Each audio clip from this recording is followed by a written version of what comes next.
ఓం శ్రీ గురుభ్యో నమ. గం గణాధిపతే నమ.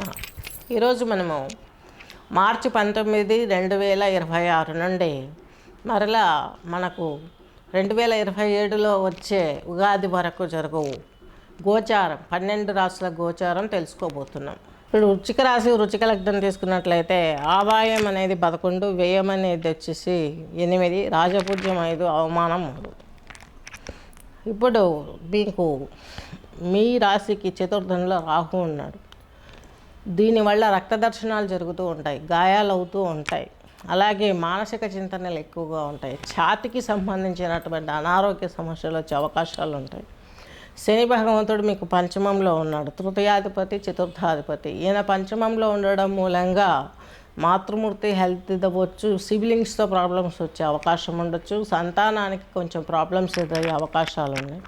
అలాగే బృహస్పతి వచ్చేసి మీకు ఈ యొక్క ఫిబ్రవరి 2026 ఫిబ్రవరి వరకు వక్రంలో మిథునంలో ఉంటాడు. తర్వాత వక్రఛాగం జరిగి 12లో ఈ యొక్క మార్చి 12 వరకు కూడాను మిథున రాశిలోనే ఉంటారు. వక్రఛాగం జరిగింది కాబట్టి అష్టమంలో ఉంటాడు. మీకు నేను 2వ ఇంటధిపతి 6వ ఇంటధిపతి అంటే డిసెంబర్ ఈ యొక్క 26 మొత్తం కూడాను పిల్లలకు ఏదో ఒక ఇబ్బంది కలుగుతుంది. కాబట్టి మీరు చాలా జాగ్రత్తగా పిల్లల విషయంలో కేర్ఫుల్గా ఉండాల్సిన అవసరం ఉంది. వైవాహిక జీవితంలో కూడా కొన్ని జరగరాని మిస్టేక్స్ జరగటమా, ఏదైనా గురువు బలం లేకపోవడం మూలంగా వివాహాలు వెనక్కి వెళ్ళటమా, పిల్లల విజయంలో ఏదైనా జాప్యం రావడమా, ఇలాంటివి జరిగే అవకాశాలు ఉన్నాయి. కాబట్టి ఆ దత్త చరిత్ర దత్తపారాయణ చేసుకోవడం ఎంతో ఉత్తమం. ఇది చేసుకోవటం ఇంకా మంచి ఆలోచనని చెప్పుకోవచ్చు.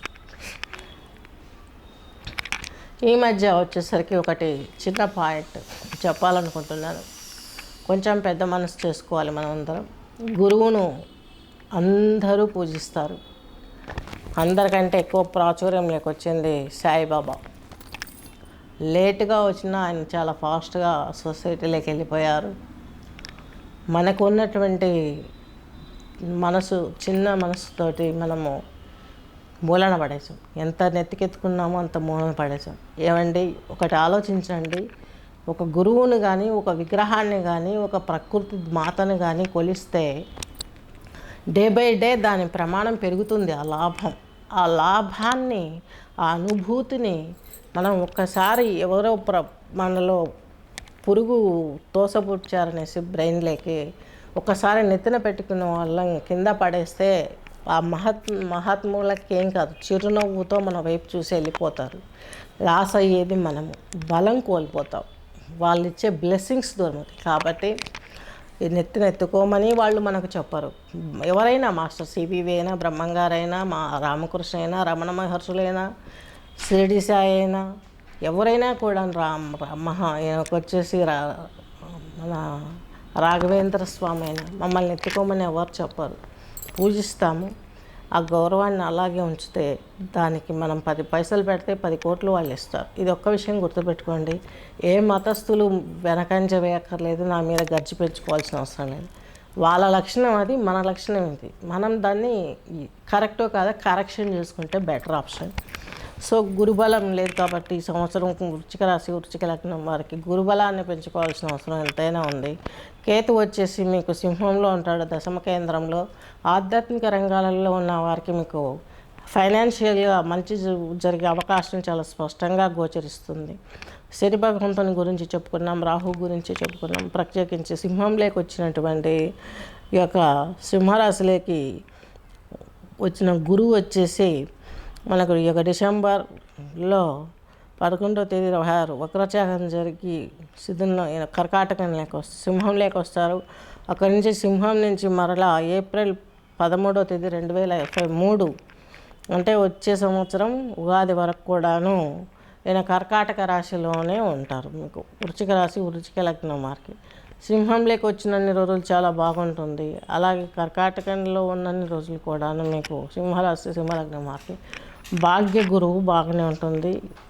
వృశ్చిక రాశి వారికి ఇక్కడికి వచ్చేసరికి దశమ కేంద్రంలో మీకు చాలా మార్పులు జరుగుతాయి. అన్ని విధాల సకల శుభాలు జరిగే అవకాశాలు స్పష్టంగా గోచరిస్తున్నాయి.